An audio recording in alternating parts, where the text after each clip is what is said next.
So, ito pala ang ating ZX6R. Ayan, diba? Napaka-sharpy niya. So, quick walk around lang tayo sa ating motor. Gusto kong part dito, itong part na to. Ang macho niya kasi tignan. I am 5'4", tingkayad talaga. Siyempre, depende ito sa riding skills mo. Kung kaya mong umawak ng motor kahit matataas. First one para sa akin is the expensive maintenance. Not forgiving sa lahat ng mga riders. Lalo kapag short rider ka lang. Pero kung ako yung tatanungin nyo, kung beginner friendly to. Alright, so welcome back to our YouTube channel. So napakatagal nating hindi nakapag-vlog dahil nga sobrang busy, tsaka yung bagyo rin. Matagal kaming hindi nakalabas. So ngayon na lang ulit kami magra-ride. At for today's video, ang content natin is Kawasaki ZX-R beginner friendly. So sasagutin ko yan based on my own experience dito sa bike na to. Anyway, so bago tayo mag-umpisa, share ko lang sa inyo, papunta pala kami ng Batangas Lipa para mag breakfast ride sa Kapusod ba yun, mahal? So first impression of this bike, as usual, this is a sports bike. This is a middleweight bike. Sa looks, napakaganda niya. So isa agad yan sa advantage para sa akin. The ergonomics of this bike is medyo sub-sub ka nga lang. Guys, my height pala is 5'4", pero sa akin hindi ako sobrang sub-sub kasi sa mga malalaking tao, susub-sub talaga yan, panigurado, kasi mahaba yung katawan nila. So ako, maliit lang naman yung katawan ko, kaya hindi ako sobrang sub-sub. Power and performance of this bike, napakalakas. Hindi ka mabibitin, hindi ka rin malulula. Kasi nga middleweight lang to, nasa gitna lang siya.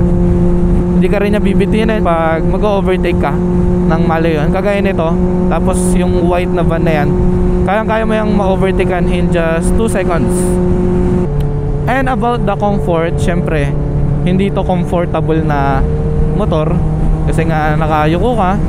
Masakit po ito sa balakang katagalan kapag tumagal ka ng mga 1 hour. Pero ang tekniko naman dito is tinutukot ko, gaya nito, nasa expressway kami, tinutukot ko lang yung isa kong siko dito sa tangke. So ayan yung parang pahinga namin, yan lang kami. Tapos siya naka-upright, hindi siya naka-attack mode. So hindi kami masyado pagod, so nakakapagpahinga pa rin kami. Grabe, may breakfast ride ang ganda tignan nila ang dami. Mga sports din. So about my seat height po, I am 5'4", tingkayad talaga. As in, lakasan na lang rin talaga ng loob. And syempre, depende ito sa sa riding skills mo. Kung kaya mong umawak ng motor kahit matataas, kahit tingkayad. Kasi maraming mga ganon, kahit maliliit sila, kagaya ko, kaya naman nilang i-maneuver yung mga motor nila. And sasabihin ko naman sa inyo yung advantage nito for beginner. Ang advantage nito, unang-una para sa akin, syempre yung looks niya. Napakaganda ng looks niya. Talagang pag napadaan to, pag nakita mo to sa personal, talagang ma-overwhelm ka. Siguro sa akin gandang-ganda kasi ako dito sa ZX6R talaga. Lalo itong nila, edition nila na 2024 model na Diablo Metallic Black. At ang advantage pa nito sa beginner is modern safety na siya. Marami na siyang safety features like naka-ABS na, side stand. Hindi siya andar kapag naka-side stand yung motor nyo. So isa yan sa advantage din. At saka meron na siyang 4 na riding mode, which is andyan yung road mode, rain mode, sports mode, at rider mode na pwede nyong i-customize. At meron na rin po itong traction control, diba? Isa pa sa advantage para sa mga beginner, inline 4 engine nya. So napaka-smooth na pakinggan para sa mga rider enthusiast dyan na talaga mahilig sa motor kagaya ko. Matutuwa kayo sa tunog talaga nito kasi ang sarap pakinggan, hindi ka maboboring sa biyahe kasi nga inline 4 siya. Parang ang naka-Lamborghini na sasakyan, di ba? Alam niyo yung feeling ng ganon.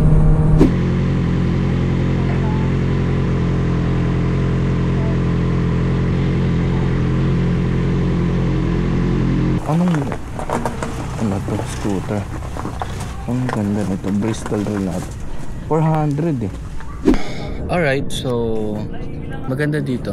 So pinili namin dito lang para pag umulan medyo kasi maalinsangan. At maganda yung nila dito. Yung view nila. Tingnan nyo naman, diba? Tapos ganito yung tsura ng place. Tapos meron pala silang kape dito na parang unlimited na nga to eh. Pero good for 5 na tasa. Yung isang nila, pitchel. At kain muna kami.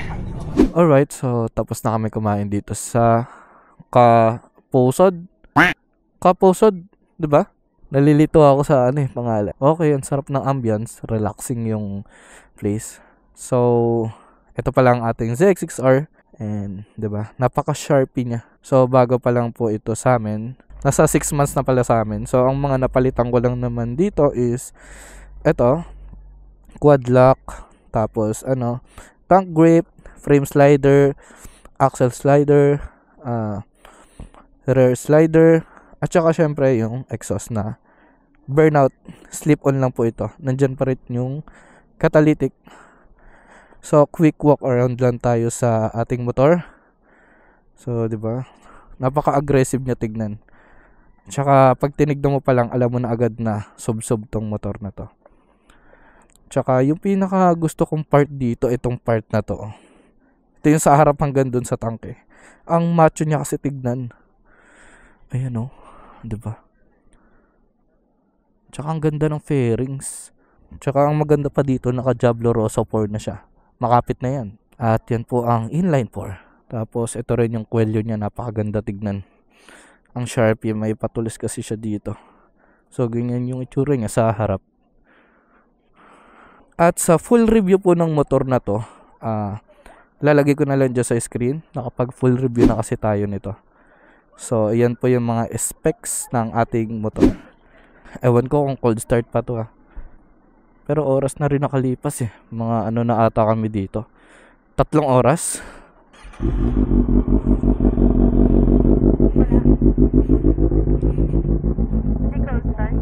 Cold start.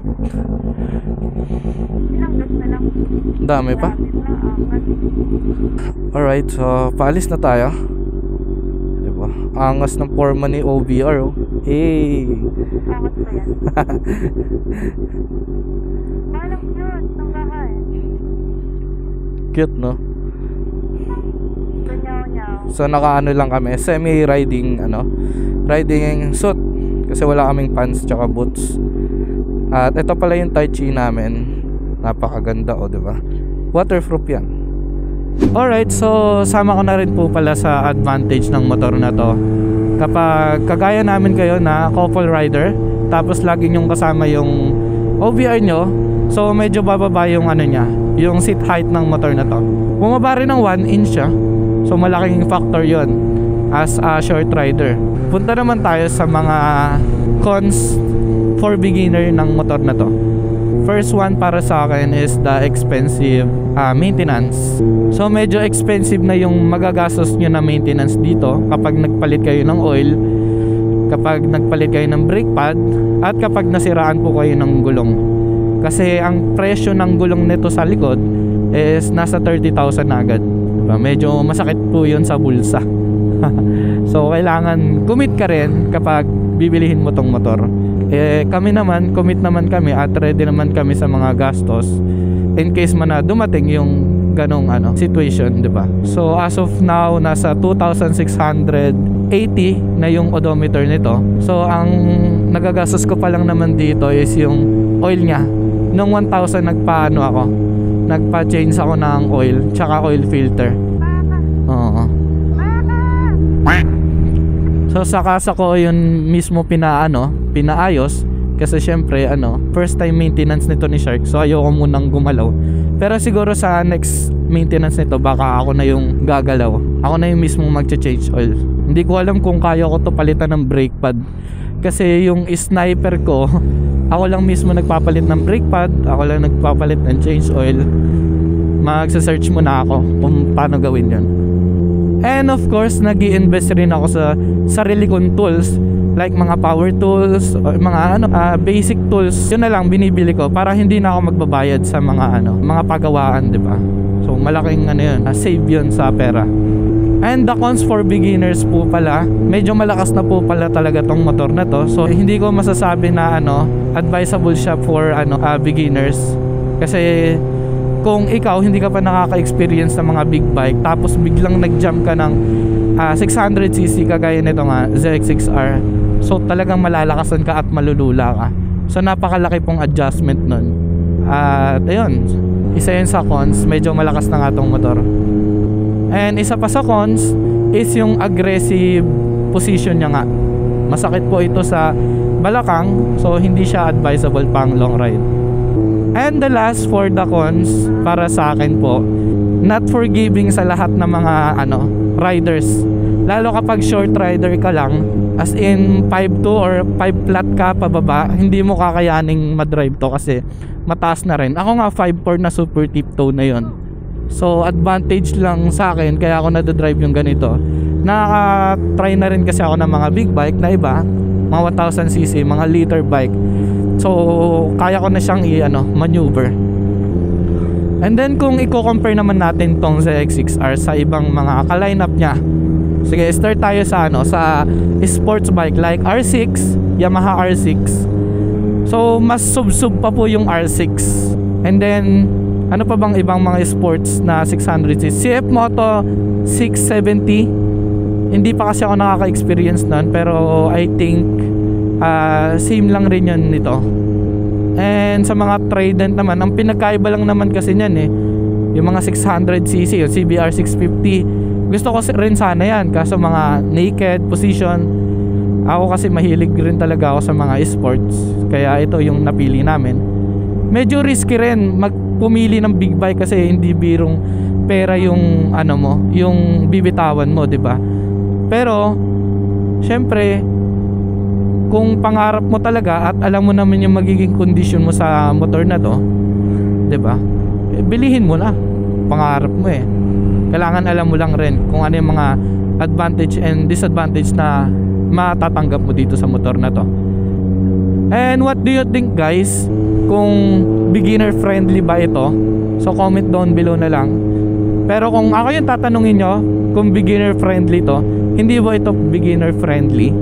Dahil nga case to case basis, depende sa skilled. Kung ikaw meron ka na experience sa big bike, nakakahawa ka na ng mga NK400, Ninja 400, ZX4RR, yung mga neto, bago mag-jump dito sa 600. So I think you can drive this. Pero kung ikaw po wala ka pang experience sa big bike, tapos small cc pa lang yung mga na-experience mo, tapos magja-jump ka bigla ng 600cc, talaga maninibago ka ng sobra dito. Sobrang laki ng adjustment. Kaya mo pa rin naman siya ma-drive, pero napakatagal lang ng interval bago mo siya ma-drive ng maayos. Kasi nga mabigat siya unang-una, sobrang talaga layo niya sa motor sa small cc. Mabigat siya dalhin. Pero pag ganito man nagda-drive, hindi naman mabigat. I mean kapag paliko ka, kapag nasa city ride ka, mabigat po siya dalhin. So ayun lang, para sa akin hindi po ito beginner friendly bike. So tara na, let's go na siguro, no?